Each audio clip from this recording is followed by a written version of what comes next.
नमस्कार दोस्तों, मैं नंदू सिंह वाईफाई समर्पण चैनल में आपका स्वागत करता हूं। जैसा कि हम टीचिंग मेथड पढ़ रहे थे और टीचिंग मेथड का आज नेक्स्ट पार्ट पढ़ेंगे हम ह्यूरिस्टिक विधि। यदि इससे पहले वाले आपने शिक्षण विधियां नहीं पढ़ी देखी है तो आप चैनल की प्ले लिस्ट में जाइए या फिर डिस्क्रिप्शन में आप लिंक को प्रेस कीजिए, जहाँ पे आपको सभी वीडियोस का लिंक मिल जाएगा।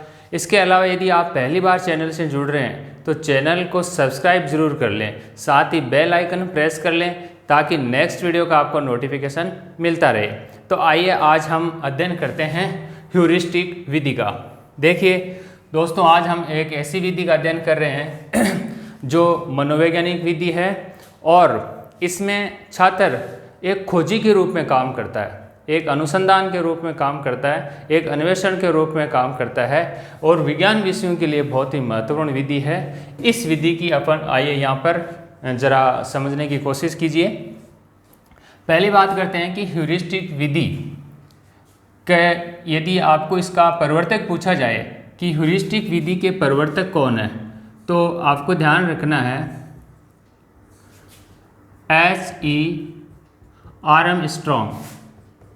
H.E.R.M. स्ट्रॉन्ग इस विधि का प्रवर्तक है। यानी जो ह्यूरिस्टिक विधि का निर्माण किया था, शिक्षण के सेक्टर में बनाई थी, वो प्रवर्तक था H.E.R.M. स्ट्रॉन्ग।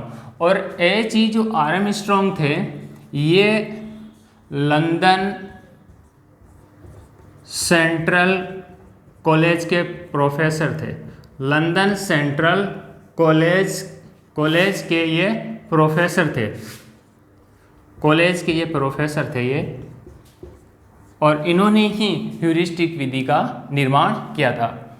प्रवर्तक के बाद में अपन बात करते हैं कि ह्यूरिस्टिक विधि के जो अन्य नाम है, अन्य किन किन नामों से जानी जाती है, क्योंकि कई बार परीक्षा में थोड़ा सवाल को बदल करके दे देते हैं दूसरे तरीके से, तो अन्य नाम भी याद रखना है। ह्यूरिस्टिक विधि के अन्य नाम खोज विधि इसी को ही कहते हैं और इसी विधि को अन्वेषण विधि कहते हैं और इसी विधि का अनुसंधान विधि भी इसी को ही कहते हैं। तो चाहे अनुसंधान हो, चाहे अन्वेषण हो, चाहे खोज विधि हो, ये सब ह्यूरिस्टिक विधि के ही अन्य नाम है। अपन आगे चर्चा करते हैं कि यहाँ पर देखिए एक ह्यूरिस्टिक विधि में ह्यूरिस्टिक वर्ड आया है। क्या आया है? ह्यूरिस्टिक। ये ह्यूरिस्टिक वर्ड आया है भाई, ह्यूरिस्टिक। ये शब्द है आपका, ये यूनानी भाषा का शब्द है, यूनानी भाषा का शब्द है ह्यूरिस्टिक। यूनानी भाषा के शब्द ह्यूरोस्को से उत्पत्ति हुई है। इसकी यदि उत्पत्ति की बात करें तो यूनानी भाषा के ह्यूरिस्को शब्द से इसकी उत्पत्ति हुई है। किसकी? ह्यूरिस्टिक वर्ड की। अपन बात करेंगे ह्यूरिस्टिक वर्ड की उत्पत्ति यूनानी भाषा के ह्यूरिस्को शब्द से हुई है। कौन से शब्द से? ह्यूरोस्को से। और यदि आपको ह्यूरिस्को का अर्थ पूछा जाए तो होगा मैं स्वयं खोजता हूँ, मैं स्वयं खोजता हूँ। ये ह्यूरिस्को शब्द का अर्थ होगा। तो ह्यूरिस्टिक वर्ड की उत्पत्ति यूनानी भाषा के ह्यूरोस्को से हुई है और ह्यूरोस्का का अर्थ पूछा जाए तो होगा मैं स्वयं खोजता हूँ। तो इसमें जो बालक है एक खोजी के रूप में काम करता है। और जब पता है आपको कि कोई बालक है, छात्र है, एक अन्वेषण करता है, खोज करता है, तो वो क्रियाशील भी रहेगा, शारीरिक श्रम भी करेगा, मानसिक रूप से भी उसको प्रयास करना पड़ेगा। यानी तो क्रियाशील विधि, स्वाध्याय पर बल, ये सभी बातें इस विधि के अंदर होगी। तो अपने पहले इसकी जो मुख्य बातें थी वो बात की। अब अपन आगे इसके बारे में बात करते हैं कि ये कैसी विधि है और इसमें बालक किस प्रकार से खोज कार्य करता है, इसकी क्या क्या विशेषताएं हैं, ये अपन चर्चा करते हैं। आपको ज़रा समझने की कोशिश करनी है कि ह्यूरिस्टिक विधि एक वैज्ञानिक विधि है, क्योंकि इसका जो प्रयोग है, उपयोग है, वो विज्ञान विषयों में ही किया जाता है, लेकिन आजकल सामाजिक विषयों में भी उपयोग करते हैं। तो अपन कह सकते हैं कि वैसे ये प्राकृतिक विज्ञान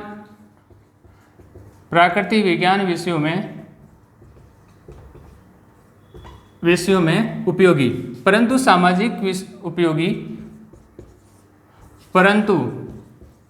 सामाजिक विषयों में भी इसका प्रयोग किया जाता है। आजकल इसका प्रयोग है सामाजिक विषयों में भी किया जाता है, सामाजिक विषयों में भी प्रयोग किया जाता है।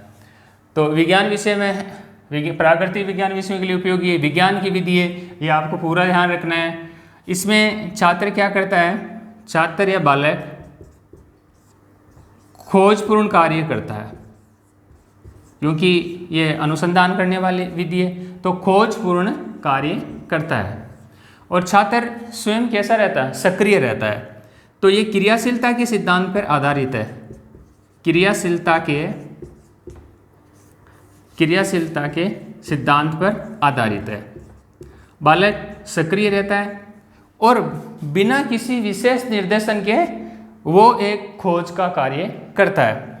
और शिक्षक की भूमिका नाम मात्र की एक निर्देशन की भूमिका रहती है। तो अपन बात करेंगे शिक्षक की भूमिका निर्देशन के रूप में रहती है।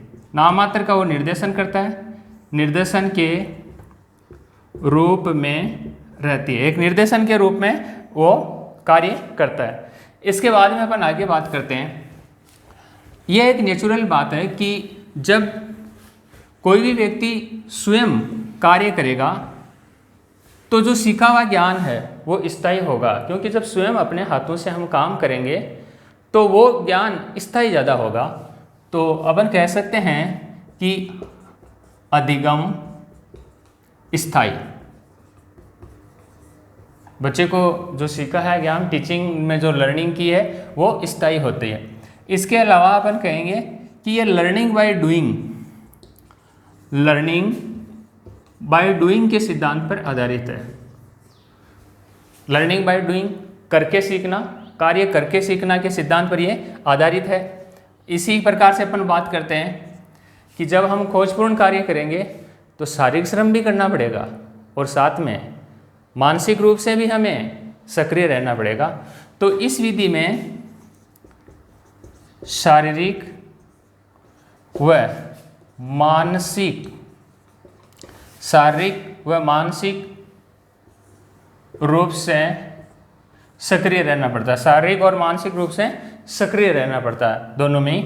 इसी प्रकार से अपन बात करते हैं कि छात्र एक खोज का कार्य करता है तो उसे स्वाध्याय भी करना पड़ेगा। तो स्वाध्याय पर बल, इस विधि में स्वाध्याय पर बल दिया जाता है, स्वाध्याय पर बल दिया जाता है, स्वाध्याय पर बल। इस प्रकार से जब एक अनुसंधान का कार्य करेंगे छात्र तो वो व्यस्त रहेंगे, और जब व्यस्त रहेंगे तो आपको पता है वो अनुशासन में बने रहेंगे। तो ये अनुशासन में भी ये विधि सहायक है, अनुशासन में भी सहायक है ये। इसमें छात्र अनुशासित रूप में रहते हैं। अच्छा, इस विधि की यह है कि एक विशेषता कि गृह कार्य से मुक्ति, गृह कार्य इस विधि में नहीं दिया जाता। इसमें तो एक खोज के रूप में ही कार्य करता है। अच्छा, खोज एक छोटे बालक नहीं कर पाएंगे क्योंकि वो शारीरिक रूप से भी इतने सक्षम नहीं होते और मानसिक रूप से इतना एकाग्रचित नहीं रह पाते हैं। तो इस कारण से ये छोटे बच्चों के लिए उपयोगी नहीं है, उच्च कक्षाओं के लिए उपयोगी। तो अपन कहेंगे उच्च कक्षाओं में उपयोगी, उच्च कक्षाओं में यह उपयोगी विधि है, उच्च कक्षाओं में यह उपयोगी विधि है। ये अपन ने इसकी जो मुख्य विशेषताएं देखी थी, अपन आगे बात करेंगे। देखिए, लर्निंग बाय डूइंग के सिद्धांत पर शारीरिक मानसिक रूप से समन्वय, विकास, अनुशासन में यह सहायक है, गृह कार्य नहीं दिया जाता इसमें, ठीक है। इस प्रकार से इसकी कुछ विशेषताएं थी। अब बात करते हैं ह्यूरिस्टिक विधि की सीमाएं क्या है। सीमाओं का मतलब दोष। सीमाएं क्या है, तो इसकी सीमाएं या दोष के बारे में अपन बात करेंगे। सीमाएं क्या है, इस विधि के दोष कौन कौन से हैं, ये अपन बात करेंगे। यहाँ पर हमने पहले चर्चा की थी कि ये छोटे बालकों के लिए उपयोगी नहीं है, क्योंकि छोटे बालक अनुसंधान नहीं कर पाते हैं। तो यहाँ इसका एक दोष होगा कि छोटे बालकों के लिए उपयोगी नहीं, छोटे बालकों के लिए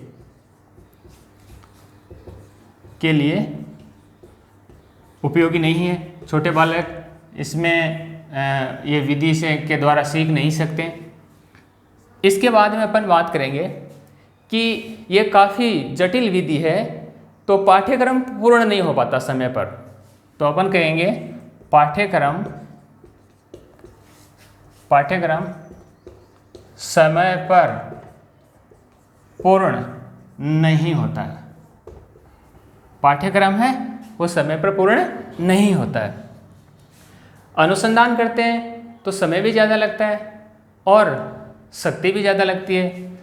तो समय व शक्ति अधिक, समय व शक्ति अधिक लगती है इसके अंदर।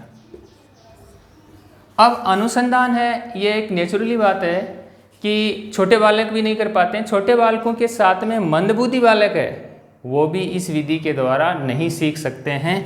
तो मंदबुद्धि बालक वो जो कमज़ोर छात्र है उनके लिए उपयोगी नहीं है। मंदबुद्धि बालकों के लिए उपयोगी नहीं, बालकों के लिए उपयोगी नहीं है। जो कमज़ोर बालक है उनके लिए ये उपयोगी नहीं है। इसी प्रकार से हम चर्चा करते हैं, ये विज्ञान विषयों के लिए हमने उपयुक्त मानी थी।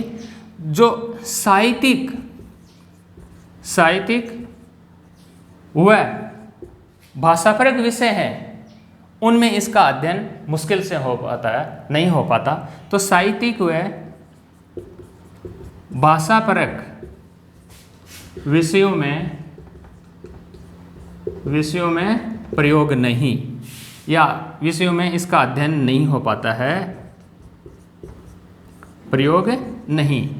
जो भाषाई विषय है उनके अंदर इसका प्रयोग नहीं हो पाता है। ये इसके सीमाएं थी, दोष थे। अपन इसके अलावा एक दोष की ओपन और चर्चा करना चाहेंगे। यहाँ पे इस विधि में जो अधिक छात्र संख्या है तो वहाँ पर भी ये विधि उपयोगी नहीं है, क्योंकि ज़्यादा छात्र संख्या होती है वहाँ खोज के लिए उपकरणों आदि की ज़्यादा ज़रूरत पड़ती है। तो अपन कह सकते हैं कि अधिक छात्र संख्या वाली कक्षाओं में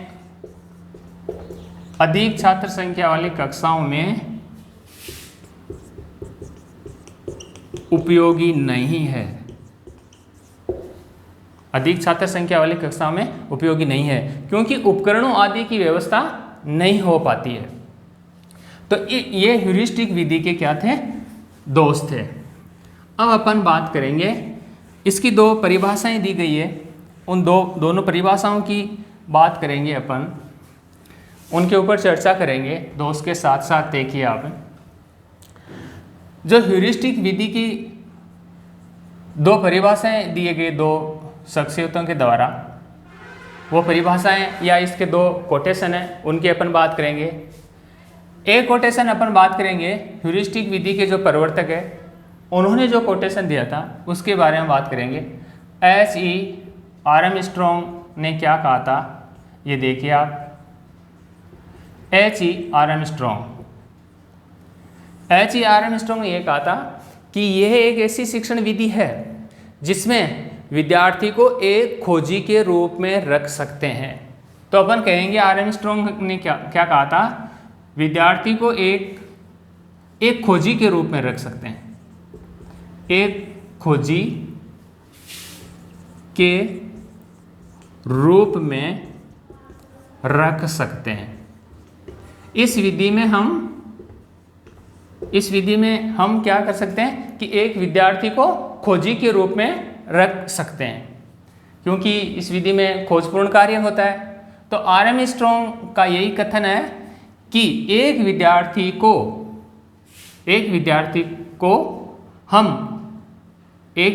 को हम खोजी के रूप में रख सकते हैं। एक विद्यार्थी को हम, ये देखिए, एक विद्यार्थी को, सॉरी यहाँ लिख रहा हूँ मैं विद्यार्थी, एक विद्यार्थी को हम खोजी के रूप में रख सकते हैं, खोज करने वाले के रूप में। तो आपको याद रखना है कि एक खोज करने वाले के रूप में रख सकते हैं, क्योंकि इस विधि का नाम ही खोज विधि है, अनुसंधान विधि है। इसी प्रकार से दूसरा कोटेशन अपन याद करते हैं हर्बर्ट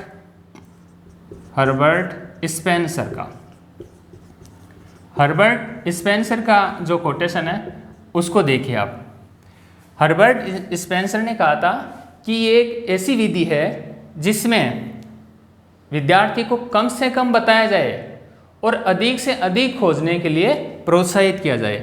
तो अपन कह सकते हैं कि कम से कम बताया जाए, एक विद्यार्थी को कम से कम बताया जाए, वह अधिक से अधिक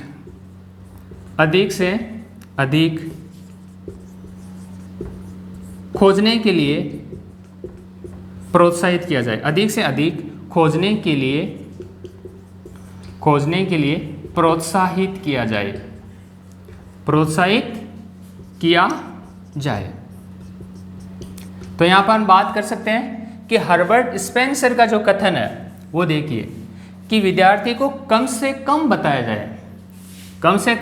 जाए उसको, और अधिक से अधिक खोजने के लिए प्रोत्साहित किया जाए, प्रेरित किया जाए, मोटिवेट किया जाए। ये कथन हर्बर्ट स्पेंसर का। और आरएन स्ट्रॉन्ग का देखिए कि विद्यार्थी को हम एक खोजी के रूप में रख सकते हैं। इस विधि के अंदर एक विद्यार्थी को हम खोजी के रूप में रख सकते हैं। तो दोनों परिभाषाएं, एक आरएन स्ट्रॉन्ग की और दूसरी हर्बर्ट स्पेंसर की, दोनों ही महत्वपूर्ण है, आपको ध्यान रखना है। तो मित्रों, आज के वीडियो में इतना ही। तब तक के लिए अनुमति दीजिए। धन्यवाद।